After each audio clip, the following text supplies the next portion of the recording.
Hey there, comic book fans. Another early Thursday morning video for you this week. Pretty light week at the comic shop. I think I only got 4 comics, but I got something from eBay too. I'll show you. But first I'll start off with my top of the printer books. We got Captain America 207, a Jack Kirby cover. I think this was the first Jack Kirby Captain America I bought as a kid, though I had some reprints from the 60s in one of those fireside books. This is a Vertigo comic. I don't have many Vertigo comics. This is Gilbert Hernandez Grip. I don't remember this one. When does it come out? 2004 or something like that? February 2002. So it's over 21 years old. The more I looked at this, the more I was like, I don't like the design of that. I like the drawing, the Gilbert Hernandez drawing. But the logo and kind of the design, I kind of a letdown. This is the classic Jack Kirby. I always, whenever he's got people running by, guy in the foreground. This is usually an interior panel, so I find it funny that it was used as the cover. You know, Cap hiding in the woods, running from, and there's often like a guy shouting in front too, as well as a guy just kind of standing there. So I always like those Jack Kirby panels inside, guys running by panels. Okay, let's see what comics we got. We've got Dark Ride issue number 8 by Joshua Williamson and Andre Bresson, the Birthright guys, doing this horror comic. And it's a story about scary stuff.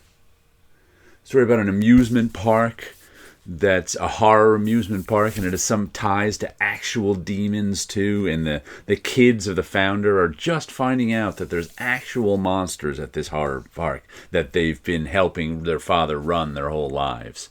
So it's been a fun one. Oh, and here's one I originally didn't pre-order. This is the Batman #1 facsimile edition. Oh, there's the back. First, I was like, do I have this already? I don't think I do. I have Detective Comics 27 facsimile edition. But it was like a $7 comic. And I get an email every week where from my shop during final order cutoff that says, this is your last chance to order these comics. And I can just click on it and order it. There's the non-Batman stuff. Bigsy and Bots. And I was like, do I really want Batman with Rob? I think this has got reprints in it, too. I can't remember my detective... Because usually when you see Batman #1, you see the lead story, which is his origin. Which I think is a cut and paste job of his original origin. I can't remember. And there's like other stories that were reprinted from other Batman comics. I don't remember if there was anything new in Batman #1, or if there was... I haven't thought about Batman #1 in a lot of years. When I was originally like, do I really want to pay $7 for facsimile? Then I saw it on the shelf, and I only had 3 other comics. So I was like, yeah, I'll pay $7 for facsimile of Batman #1. Why not? So there we go. And it is cool to see it as a comic book, even though I think it was a Golden Age size, so it was a little bit bigger back in the day. It's still kind of cool to see it as an actual comic. It's thick too. It's probably 64 pages. I think that was standard size in the beginning of the comic book time. Ooh, this is nice. I've never seen that ad before. The Big 6 comics still lead the field. Spectre, Flash, Ultraman, Batman, Sandman, and Superman. See that? Saw something new in there. What else do we have? Damn Them All, issue number 8. Charlie Adlard on the art, which is why that's why I originally bought this, the Charlie Adlard art. He's the Walking Dead guy, longtime Walking Dead artist. Simon Spurrier writing it. Sophie Dodgson, I guess, is the colorist. Let's just double check her. Yeah, she's the colorist. Lettered by Jim Campbell. Publication design by Tom Muller with Grace Park. Logo designed by Tom Muller. And like this one's I described this as John Constantine from Hellblazer, his niece, doing the same thing he kind of did, investigating magic stuff. Charlie Adler is doing a top shelf job on this too. His storytelling and visuals are just beautiful. I think this is, I liked his Walking Dead stuff a whole lot, which is why I bought this. But I think this is even like a step up from his Walking Dead stuff.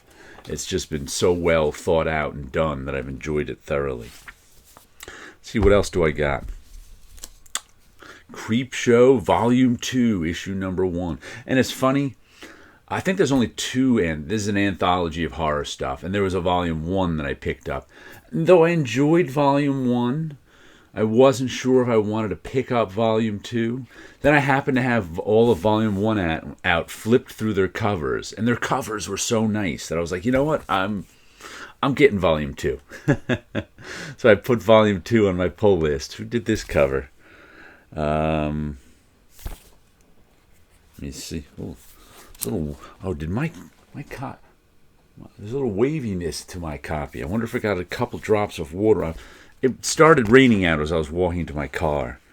And I was like, water, stay off my comics. And I think it did, but I don't know. Let's see. Covers. Oh, this is the Gilliam March cover. That's I don't know where his name is, but I remember now ordering that one. So Creepshow, I look forward to this. Who's doing this?